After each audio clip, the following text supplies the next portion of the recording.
Up next comes from No1215. They write, what version of Thanos do you prefer?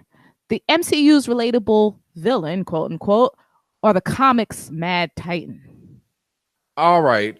This has been a debate that a lot of people have had and been talking about, since the movie came out. Because in the comics, Thanos is in love with the personification of death. Like in the Marvel comic universe, death is the opposite force from eternity. And eternity is basically all of the universe into this humanoid being who usually forms and looks like a man. And then death usually looks like a woman. And in between them is Galactus, the dude who eats the planets, who's like the force in between it for some reason. Whatever. It's comics. So Thanos is in love. Thanos is in love with death. And so he does everything to get her favor. And in the Infinity War or Infinity Gauntlet comic book, the very first thing he does once he gets the gauntlet is, and gets all the stones, is snap his fingers. That actually starts off the whole comic book. Like, he snaps his fingers and then everything else happens after that. So we might see some of that in the next movie. We might not, whatever. But we haven't seen him be in love with death. And in the movie, it's more about balance in the universe. And he actually has the same lines in the comic too, though. He talks about the same thing, though, that eliminating half of the universe will, stop overpopulation, expenditure of resources, all that same stuff. Yeah. So I think that's kind of a confusion bit that people think the comics and the movie have different motivations, because it's really kind of the same thing. Like, he's a psychopath in the movie. And so, even though he says he wants to, save people and eliminate, so the resources are saved, et cetera, and people learn their lesson, that's some nonsense, because really he's in love with death and he wants to kill half the universe. I think it's the Gamora factor that makes people believe that he's more soft and squishy on film versus. But in the book, he loves Gamora. Well, no, but I mean, it's not pronounced like that. He's not dropping Gamora off like that. He's not you don't see that exposition like you do in the film. It's completely different stories. That's what I'm saying. And I think how he gets the stones is completely different. Right. But I think, but I mean, that's just an adventure, right? Whatever. But the part that people are saying about why they feel like he's not a real villain, he's squishy or whatever, I think it's the Gamora factor. Yo, that is so crazy. It is crazy. Not crazy. I mean, that is so like. Let's not even use that term. It's different, but. Yeah. What's interesting, because I've read the book a few months back. Comedy.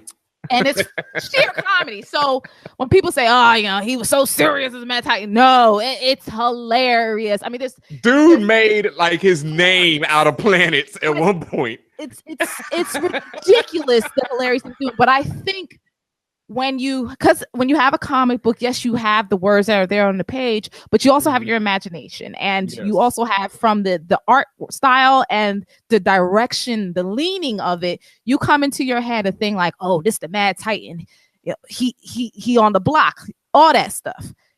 He's the same guy. Oh, my man he choked out Loki. What does he have to do? It's the same guy, and I don't. I have to agree with Ben on that. Here's another thing. People don't read the books. We've already established that many times, right? Mm-hmm. So if you've read Thanos's standalone and you've read how he became Thanos, you would know that the two characters are pretty much interchangeable. Yeah. It's just the focus of their love is different. Mm-hmm. Yeah. And Thanos loves the world, quote unquote, so much that he would take half of it away. His only forgotten daughter could survive. And in the comic Thanos, at first he loves death. Then he loves the idea of dying, just to say he can reach that ultimate level if he kills himself. And then he realizes, death ain't really all it's cracked up to be. So why don't I just deal it instead? He had a Nebula moment. Right. He had a come to Nebula moment. Just FYI, they did Nebula a damn favor in the movies, okay? Because she was not doing herself no favors in the book. None. Literally. None. Stupid. We need a "What Would Thanos Do" shirt. Stop giving away good ideas, man. I know. You know, All right, what's like not to share his food and just throw half of it away and say, I selected myself. These chips. What do we have up next? Noblevessel writes, will Petey Pablo ever get an episode of Unsung? Wow. Just kidding. The real question is why? Right. I was just like, so disrespectful. I didn't put that, you guys. This is the question I'm reading. Yes, thank you. They wrote, why don't comic book companies no longer sell at retailers like grocery and drugstores anymore? They didn't have comic shops near me when they were growing up, so going to one was rare, but I was guaranteed to end up at a Walmart or a K&B every other week or so. Mom Dukes buying me collector packs or individual issues along with Wizard magazine at those spots helped me start reading and collecting. You know, those nagging impulse buys that you bug your parent to get after roaming the store then waiting in line. Good times. You know what else they don't sell? Stores. Like there's a lot, you know, there's a lot of reasons why comic books aren't in stores. But like, okay, when you're talking about Wizard magazine, you're talking about the 90s and aughts. And most of that time, comics were selling, X-Men was selling well over 1 million copies per issue. You know, like that is why they were like the high end. They ain't 1 million, you know, like I'll say that, like they ain't close. I think 400,000. I think no, I don't even know people. I know Batman was the highest seller. The wedding issue was the highest seller for July, and I'm not sure exactly what it did, but it's nowhere near 1 million. And that was consistent. You know, that was like X-Men would be 1 million. You know, X-Men, something else would be 1 million that same month. It was crazy back then. I mean, I'm looking, and like for instance, this on comiccron.com, you can see what's going on right now. Stuff that's been on sale since like April or so is at the 400,000 mark. Yeah, 400,000 I know is like a good number. 500,000 is the high water mark, at least for right now, from the Action Comics. That's really good. That means comics are really on an upswing, because for years they were nowhere near that. You know, the top seller was not getting that. So that's really good. But that's only the top 3 are in the 4s. Then immediately when you go to slot 4, it drops down to 289,000 and then just goes down from there. Well, it's a couple of things. The business model has changed. I'm gonna say, do you what? I was gonna say, do you think that's also why this?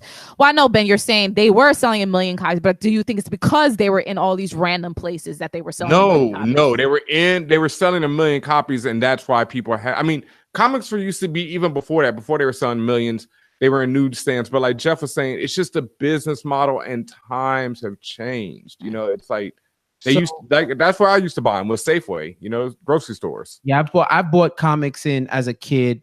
Bought them in grocery stores. I've bought them in comic book stores. Couple of things.